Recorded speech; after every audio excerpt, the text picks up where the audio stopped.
নবীজির জামাতা হযরত আলী রাদিয়াল্লাহু আনহু। ঘটনাটি তখনের যখন তিনি রাষ্ট্রপ্রধান ছিলেন। মুসলিম বিশ্বের অধিপতি হযরত আলী রাদিয়াল্লাহু আনহুর একটি লোহার বর্ম হারিয়ে গিয়েছিল এবং সেটা হাতে পেয়েছিল একজন ইহুদি। একদিন হযরত আলী রাদিয়াল্লাহু আনহু কুফা নগরীর একটি বাজার দিয়ে হাঁটছিলেন। হঠাৎ হযরত আলীর চোখে পড়ল এক ইহুদি কুফার বাজারে হযরত আলীর হারিয়ে যাওয়া সেই লোহার বর্মটি বিক্রি করছে।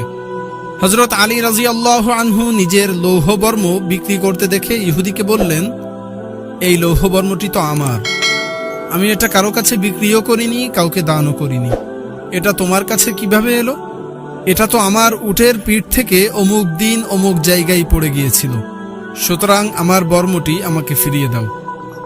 ইহুদি বলল, এটা এখন আমার দখলে আছে, সুতরাং এটা আমার জিনিস। হযরত আলী রাদিয়াল্লাহু আনহু বললেন, লৌহ বর্মটি আমারই, এটা আমাকে ফিরিয়ে দাও বলছি। ইহুদির সঙ্গে রাজ্য প্রধানের তর্কে কোনো সমাধান বের হলো না। তখন হযরত আলী রাদিয়াল্লাহু আনহু সেই ইহুদিকে বললেন, চলো তাহলে আমরা বিচারপতির আদালতে যাই, সেখানে গিয়ে আইনি লড়াইয়ে সমাধান করে আসি। দুজনে মদিনার বিচারপতির আদালতে হাজির হলো। হযরত আলী রাদিয়াল্লাহু আনহুকে বিচারপতি জিজ্ঞাসা করলেন, আমিরুল মুমিনিন, আপনার বক্তব্য কি? তিনি বললেন, তার কাছে যে বর্মটি দেখতে পাচ্ছেন সেটা আমার, এটা আমার উটের পিঠ থেকে অমুক দিন অমুক জায়গায় পড়ে গিয়েছিল। অতঃপর বিচারপতি ইহুদির কাছে তার বক্তব্য জানতে চাইলেন। ইহুদি বলল, দেখুন, এটা আমারই, কারণ এটা তো এখন আমার দখলেই রয়েছে, নিয়ম অনুযায়ী দখল যার সম্পদ তার। সব শোনার পর বিচারপতি বললেন, আমিরুল মুমিনিন, এই বর্মটি যে আপনার সেটা প্রমাণ করতে আপনি কয়েকজন সাক্ষী পেশ করুন।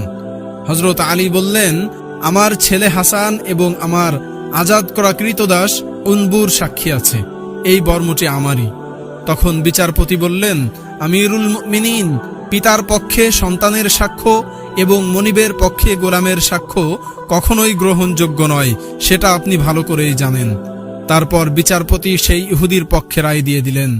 আইনি লড়াইয়ে হেরে গেলেন হযরত আলী রাদিয়াল্লাহু আনহু, তবে জয় হয়েছে ইসলামের। সুবহানাল্লাহ। বিচারপতির রায় শুনে সেদিন সেই ইহুদি বলেছিল, আমিরুল মুমিনিন, আমাকে আপনি আদালতে নিয়ে এলেন, আদালত আপনার বিপক্ষে রায় দিল, বর্মটি আপনার হওয়া সত্ত্বেও আদালত আমার পক্ষে রায় দিল, অথচ আপনি রাষ্ট্রপ্রধান, আপনি 22 লক্ষ বর্গমাইলের মুসলিম বিশ্বের অধিপতি, বিচারপতি চাইলে আপনার পক্ষেই রায় দিতে পারতেন, কিন্তু তিনি সেটা করলেন না। তার মানে এটাই মুসলমানদের আইন।